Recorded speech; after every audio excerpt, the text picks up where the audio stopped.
మన ప్రభు అయిన యేసుక్రీస్తు పరిశుద్ధమైన నామంలో ఉదయకాల వాక్యదానమును వీక్షిస్తున్న విశ్వాసులకు, సంఘమునకు, సేవకులకు దేవుని కృపయు, దేవుని సమాధానం సకల పరిశుద్ధులకు ఆయన మందిరంలో ఉండి దీవెన కలుగునుగాక.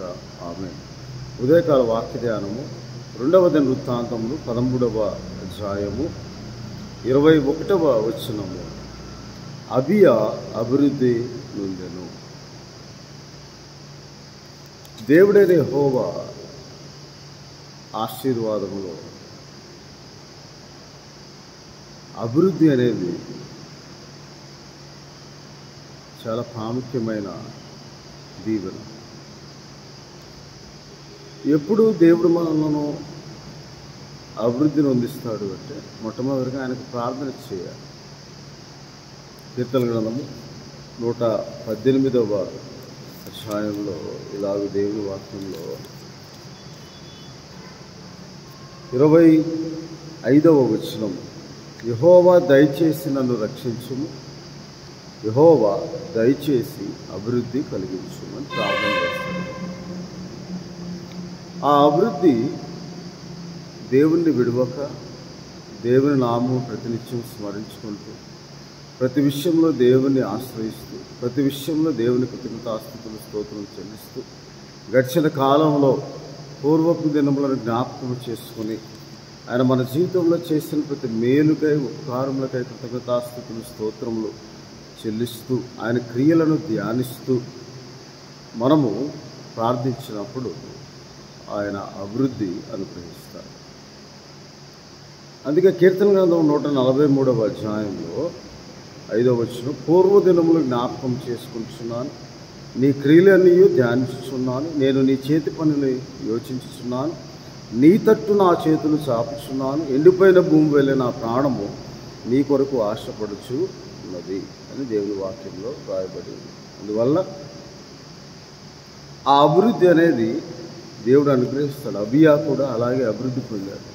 ఎప్పుడు అభివృద్ధి పొందాడు అంటే దేవుని చిత్త ప్రకారము జీవిస్తూ అనే మాట మనం అక్కడ చదువుతాం. ప్రార్థన చేశాడు. ఎప్పుడు దేవుడు మనకు అభివృద్ధి కలిగిస్తాడు అంటే ప్రార్థన ద్వారా దేవుడు మనకు అభివృద్ధిని అందిస్తాడు. ఎందుకంటే ఇశ్రాయేలీలు యూదా వారితో యెరోబాము ఏలుబడిలో 13వ అధ్యాయం 2వ దినవృత్తాంతంలో అబియా యూదా వారి మీద ఏలనారంభించినప్పుడు యెరోబాము అబియాకు యుద్ధం కలిగినప్పుడు అబియా కొండ మీద నిలిచి 13వ అధ్యాయం 4వ వచనంలో ఎఫ్రాయిం మన్యమందు సెమారాయిం కొండ మీద నిలిచి ప్రకటి, యెరోబామా ఇశ్రాయేలు వారులారా మీరందరూ చెవియొగ్గుడి. ఇశ్రాయేలు రాజ్యం ఎల్లప్పుడూ ఏలినట్లుగా ఇశ్రాయేలీయుల దేవుడైన యెహోవా దావీదుతోనూ అతని సంతతి వారితోనూ భంగముఖాజాల నిబంధన చేసి దాన్ని వారికి ఇచ్చినని మీరు తెలుసు. భంగము కాని నిబంధన, రద్దుపరచ చేయజాలని నిబంధనను దేవుడు దావీదుకు చేశాడు. అదే మాటను కీర్తన గ్రంథము 89వ అధ్యాయం, దేవుని నిబంధన, దేవుడు మానవునితో చేయు నిబంధన. ఆయన ఏర్పరచుకున్న వారితో ఆయన కనుగొని నియమించి అభిషేకించిన వారితో నిబంధన చేస్తారు. ఆ నిబంధన భంగము కాజాలని నిబంధన.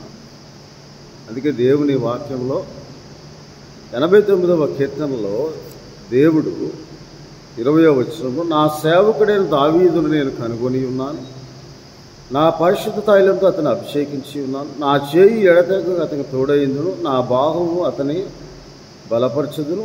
ఎప్పుడైతే నిబంధనకు వారసులుగా మనం ఉండాలని దేవుడు నిశ్చయించుకొని తన భవిష్యత్తు జ్ఞానం బట్టి రాబో కాలంలో ఆయన మన జీవితంలో చేయబో కార్యములను గురించి ఆయన మన దైనందిన జీవితంలో మన భయభక్తులను, దేవుని ఆశ్రయించిన విధానము, దేవుని ఆశ్రయించే విధానము ఆయన చూచి మనతో నిబంధన చేస్తాడు. మనకు నిబంధన అనుగ్రహించడం అనేది చాలా అందరికీ దేవుడు నిబంధనను అనుగ్రహించలేదు. అబ్రహాముతో ఇస్సాకు ద్వారా నిబంధన అనుగ్రహించారు. ఆ నిబంధనను ఇస్సాకుతో కొనసాగించి యాకోబుతో స్థిరపరిచి తిరిగి దావీదు సంతానము కూడా నిబంధన దయచేశాడు. అందుకే నిబంధనలు దేవుడు ఆదాముతో చేసిన నిబంధన ఏదైనా వనంలో, కాబట్టి నోవాహుతో చేసిన నిబంధన, అలాగే నిబంధనలు అబ్రహాము, ఇస్సాకు, యాకోబులతో చేసిన ప్రమాణము, శాసనము, నిబంధనను దేవుడు అనుగ్రహిస్తాడు. తరతరములకు ఆ నిబంధనను జ్ఞాపకం చేసుకుని వారు తొట్టిల్లిపోయినా కానీ వారిని తోలుకొని వచ్చి సమకూర్చి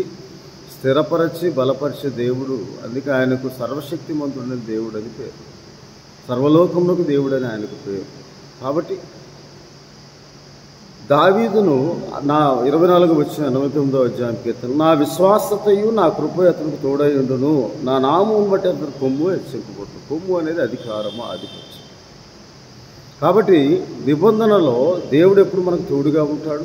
ఆయన అభిషేకించి కనుగొని ఆయన మనకు తోడై ఉండి ఆయన విశ్వాసతను కృపను కనపరిచే దేవుడై ఉంది. 28వ వచనంలో నా కృప నిత్యం అతనికి తోడుగా ఉండజేసేది, నా నిబంధన అతనితో స్థిరముగా ఉండను, శాశ్వత కాలం వరకు ఆకాశం అంత వరకు ఆ నిబంధన నేను నిలుపుతాను అని చెప్తున్నాను. ఎప్పుడు అంటే 26వ వచనం, నీవు నా తండ్రివి, నా దేవుడవు, నా రక్షణ దుర్గమని అతడు నాకు మొరపెట్టును, అతడు ప్రార్థన చేసి.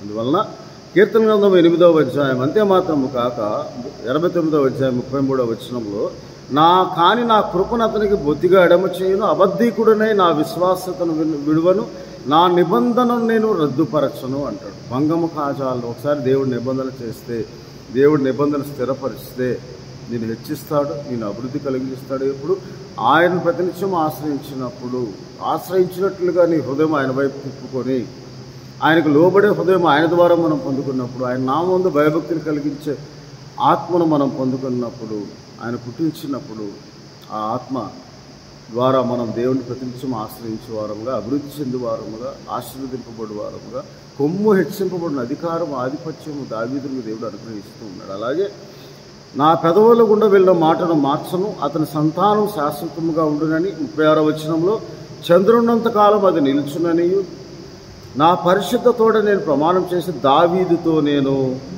అబద్ధము ఆడను. కాబట్టి భంగము కాజాల నిబంధన అని అబియా ఇశ్రాయేలీయులకు యెరోబాము చెప్తూ, కాబట్టి ఆ దావీదు కుమారుడు దావీదునకు చేసిన భంగము కాజాల నిబంధన. అందుకే దావీదు 2వ సమూయేలు గ్రంథము 23వ అధ్యాయంలో ఇలాగ దేవుని వాక్యం 2వ వచ్చేది, యెహోవా ఆత్మ నా ద్వారా పలుకుచున్నాడు, ఆయన నా వాక్కు నా నోట ఉన్నది, ఇశ్రాయేలు దేవుడు సెలవిచ్చుచున్నాడు, ఇశ్రాయేలుకు ఆశ్రయదుర్గము నా ద్వారా మాట్లాడుచు ఉన్నాడు. 5వ వచనంలో, ఆయన నాతో నిత్య నిబంధన చేసి ఉన్నాడు, ఆయన నిబంధన సర్వసంపూర్ణమైన నిబంధనే, అది స్థిరమైనది, అది దేవునికి పూర్ణముగా అనుకూలమైనది, అది నిశ్చయముగా ఆయన దాన్ని నెరవేర్చిన, అది నాకు అనుగ్రహింపబడినది, రక్షణార్థమైన నిబంధన, స్థిరమైన నిబంధన, సర్వసంపూర్ణమైన నిబంధన, భంగము కాజాల నిబంధన, రక్షణార్థమైన నిబంధన, దేవునికి సర్వసంపూర్ణంగా అనుకూలమైన నిబంధన. ఆయన తాను ఏర్పరచుకున్న వారికి ఆ నిబంధన స్థిరపరుస్తాడు. కాబట్టి నిబంధన అనగా ఆత్మీయ ఒడంబడిక, దేవుడు మానవులతో చేయు ఆత్మీయ ఒడంబడిక. ఆత్మీయంగా మనం జీవించినంతకాలం ఆ నిబంధన కొనసాగుతూనే ఉంటుంది. కాబట్టి అబియా అభివృద్ధి పొందాడు. ఈ మాటలు చెప్పి ప్రాముఖ్యంగా ఒక మాటను అబియా ఇలాగూ, మీరు మా మీద, మీ సహోదరుల మీద యుద్ధం చేయడానికి వచ్చి ఉన్నారు, కానీ మాకు దేవుడు తోడుగా ఉన్నాడు. 13వ వచనము 2వ దినవృత్తాంతం 13వ అధ్యాయంలో ఆలోచించిన, దేవుడే మాకు తోడై ఉన్నాడు, అధిపతిగా ఉన్నాడు. అంతే మాత్రం కాక మీరు మీద ఆర్భాటం చేయటకే బోరలు పట్టుకొని ఊదినట్టు ఆయన యాజకులు మా పక్షమున ఉన్నారు, లేవీయులు యాజకులు మా పక్షముగా ఉన్నారు. కాబట్టి మీ పితరుల దేవుడు యెహోవాతో యుద్ధము చేయబాకండి, చేసినన్ను మీరు జయమునొందరు. కాబట్టి అలాగూ అటువంటి ప్రార్థనా జీవితాన్ని అబియా కలిగి ఉండి, అతడు దావీదు నడిచిన ప్రవర్తన బట్టి, తన పితరుడైన దావీదు నడిచిన ప్రవర్తన బట్టి అతడు నడుచుట ద్వారా అలాగూ దేవుని శక్తిని ఆశ్రయించి, అంతేమాత్రం కాక లేవీయులను ఆశ్రయించిన యెరోబాము ఏం చేశాడంటే, ఆ లేవీయులను అందరిని తోలివేసి తన కొరకు 17వ వచనం 11వ అధ్యాయం 2వ దినవృత్తాంతంలో, యెరోబాము బలిపీఠములకు, దయ్యములకు, తాను చేయించిన దూడలకు యాజకులను ఏర్పరచుకుని ఉండను. కాబట్టి వారు చేరినట్లుండగా ఇశ్రాయేలు గోత్రం అంతటా ఇశ్రాయేలు దేవుడని యెహోవా వెదుకుటకు మనసు నిలుపుకొనిన వారు తమ పితరులైన దేవుడే యెహోవా బలి అర్పించి యెరూషలేమునకు వచ్చారు. తోలు వేసిన తర్వాత యెరోబాము చేసిన ఆ తప్పును బట్టి, కానీ అబియా మాత్రము యాజకులను ఆశ్రయిస్తూ ఉన్నాడు. అందుకే 2వ దినవృత్తాంతంలో 20వ అధ్యాయంలో 20వ వచనంలో ఇలాగూ యెహోషాపాతు అంటాడు, మీ దేవుడైన యెహోవాను నమ్ముకొనుడి, అప్పుడు మీరు స్థిరపరచబడుదురు. ఆయన ప్రవక్తలను నమ్ముకొనుడి, అప్పుడు మీరు కృతార్థులగుదురని దేవుని వాక్యంలో రాయబడింది. కాబట్టి ఇక్కడ యెరోబాము దేవుని ఆశ్రయించేవాడు. దేవుడే మాకు తోడుగా ఉన్నాడు, మా దేవుడే మాకు అధిపతి, మా పక్షం యుద్ధము చేయి దేవుడు మాకు తోడుగా ఉన్నారు. కాబట్టి మీరు ఒకవేళ మాతో యుద్ధం చేస్తే దేవునితో యుద్ధం చేసినట్లే. దేవుని సేవకులతో, దేవుని ఆశ్రయించిన వారితో ఎవరైనా యుద్ధం చేస్తే, ఎవరైనా వ్యతిరేకంగా ఉంటే వారు దేవునితో వ్యాజ్యమాడేవారు. దేవుని పక్షముగా దేవునితో యుద్ధం చేసినను వారు జయమునందరు. ఎందుకనగా దేవుడు మాకు తోడుగా ఉన్నాడు. దేవుడు మనకు తోడుగా ఉండినప్పుడు యెహోవా మనకు తోడై ఉండిన ఎడల, దేవుని కృప మన ఎడల అత్యధికంగా ఉండిన ఎడల, మనము ప్రతి విషయంలో దేవుని ఆశ్రయించి అభివృద్ధి పొందుతామని దేవుని వాక్యంలో రాయబడి ఉన్నది. కాబట్టి అహరోనును అతని సంతతి వారు, యాజకులు, లేవీయులు అన్యజనులను చేర్చుకొని ఆ లేవీయులను త్రోసివేసి అంటాడు 9వ వచనం 2వ దినవృత్తాంతంలో 13వ వచనం. అబియా చెప్పిన మాటలైనందుకు ఆ మాటను బట్టి దేవుడు మాకు తోడై ఉన్నాడు, ఆయన మా పక్షంగా యుద్ధం చేయు దేవుడై ఉన్నాడు. కాబట్టి అబియా అభివృద్ధిని పొందాడు, శత్రువు మీద జయము పొందాడు. అలాగే అబియా కాలంలో యెరోబాము మరలా బలం పొందలేదు. 20వ వచనంలో యెహోవా అతని మొత్తినందున అతని మరణము పొందెను, అబియా అభివృద్ధి నొందెను అని రాయబడింది. ఈ అభివృద్ధి కేవలం దేవుని ఆశ్రయించడం ద్వారా కలిగారు. దయచేసి రక్షించుము, అభివృద్ధి కలిగించుము ప్రభువా అని మనం ప్రార్థన చేయాలి. కాబట్టి అటువంటి ప్రార్థనా జీవితము మనం అయ్యా నీ కృపలో జ్ఞాపకం చేస్తాం.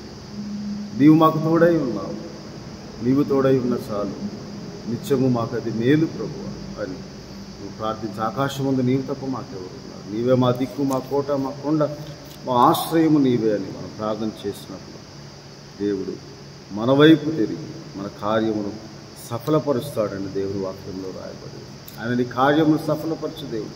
అందుకే 2వ దినవృత్తాంతం 15వ అధ్యాయములో ఇలాగ ఆసతో ఒబేదు కుమారుడు అజర్యా ఇలాగంటాడు 7వ వచనము, కాగా మీరు బలహీనులు కాక ధైర్యం వహించుడి, మీ కార్యము సఫలం. దేవుని ఆశ్రయించి ధైర్యము కలిగి, నిబ్బరము కలిగి, దేవుడు మాకు తోడై ఉన్నాడు, మాకు అధిపతిగా ఉన్నాడు, మా పక్షముగా ఉన్నాడని మనం నిశ్చయిత కలిగి దేవుని ఆశ్రయించి దేవుని సన్నిధిని వెతికి దేవుని కృతజ్ఞతాస్తుతులు స్తోత్రం చెల్లిస్తూ దేవునికి చేసిన ప్రార్థన అది ఆయనకు అనుకూలంగా ఉంటున్నప్పుడు అభియావలే మనము కూడా అభివృద్ధి పొందుతామని దేవుని వాక్యంలో రాయబడి ఉన్నది. అలాగే మనము కూడా దేవుని ఆశ్రయించి వర్ధిల్లు వారం. అబ్రహాము వర్ధిల్లాడు, ఇస్సాకు వర్ధిల్లాడు. క్రమక్రమముగా ఆదికాండము 26వ అధ్యాయం 12వ వచనం, అతడు బహు గొప్పవాడు, దేవుడు అతనికి తోడుగా ఉండటం బట్టి దేవుని సహాయం పొంది అతడు బహు గొప్పవాడు, మిక్కిలి గొప్పవాడు, క్రమక్రమంగా అభివృద్ధి పొందాడు. యాకోబు ఆశీర్వదించాడు, యోసేపు అభివృద్ధి పొందాడు. కాబట్టి నిన్ను నన్ను కూడా దేవుడు ఆశీర్వదించడానికి అభియావలే మనం దేవుని ఆశ్రయించేవారు, దేవునికి ప్రార్థన చేయవారు, యాజకులను నమ్ముకున్న వారంగా, యాజకులు బూరల ఊదగా ఎరుకో గోడలు కూలినట్టు బూరల ఊదులకు మా పక్షముగా యాజకులు ఉన్నారు. మాకు సహాయం చేయుటకు మా దేవుడు మాకు తోడుగా ఉన్నాడు. ఆయనే మా అధిపతి, మా కేడము, మా రక్షణ దుర్గము అని, మా శైలము, మా కొండ, మా కోట అని అబియా నిశ్చయించుకొని సాక్ష్యము కలిగి ఉన్న ఆ సాక్ష్యం కూడా మనం కలిగి ఉన్నప్పుడు దేవుడు మనను అభివృద్ధి పొందించి ఆశీర్వదిస్తారు. మిమ్మల్ని, మీ కుటుంబములను, మన బిడ్డలను ఆశీర్వదిస్తారు.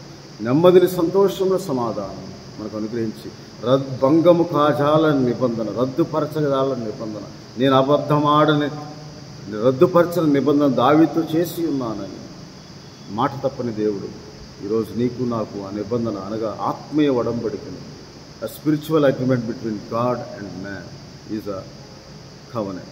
కాబట్టి మనము అలాగూ దేవుని నిబంధనకు వారసులుగా ఉండటానికి, ఆయన నిత్యం మనకు తోడుగా ఉండటానికి, మనము మన కుటుంబంలో ఆశీర్వదింపబడటానికి అభియావలే మనం ప్రార్థన చేసి దేవుని సేవకులను ఆశ్రయించి ప్రతి కుటుంబంలో దేవుని సేవకులు ఎక్కడున్నా, ఏ సమయంలో ఉన్నా, ఏ సేవకుడైనా ఆత్మపూర్వంగా దేవుడు మీకు కలుగజేయ అభివృద్ధిని, ఆశీర్వాదం మీరు కొనసాగింపబడటానికి ప్రార్థనాపూర్వకంగా ప్రతి కుటుంబంలో మరి మనము కూడా ప్రార్థించేవారంగా బలిపీఠము కట్టి ప్రార్థించుకొని అభివృద్ధి ఆశీర్వాదం పొందుకున్నట్టుగా దేవుని కృపను సంతోషంతో సేవకులను ఆహ్వానించండి.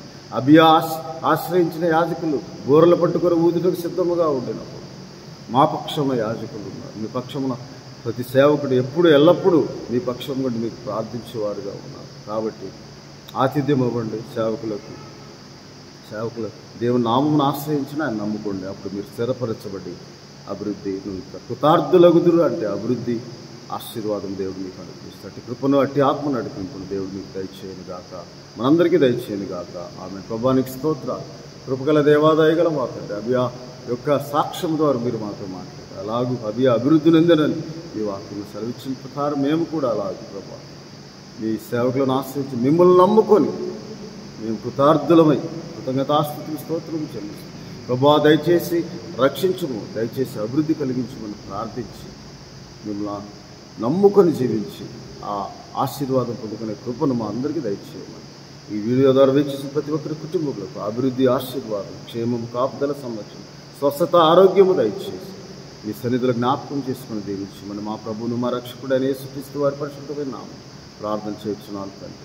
ఆమె తండ్రి అయిన దేవుని ప్రేమ, ప్రభువును రక్షకుడైన యేసుక్రీస్తు వారి కృప, పరిశుద్ధాత్మనిచ్చే ఆదరణ, అభివృద్ధి ఆశీర్వాదం, ఆత్మీయ ఆశీర్వాదం దేవుడు మీకును మీ కుటుంబంలో అనుగ్రహించి ఈ లోకంలో మనకు అవసరం ప్రతి ఒక్క ఈవిని దేవుడు అనుగ్రహించి ఆశీర్వదించును గాక.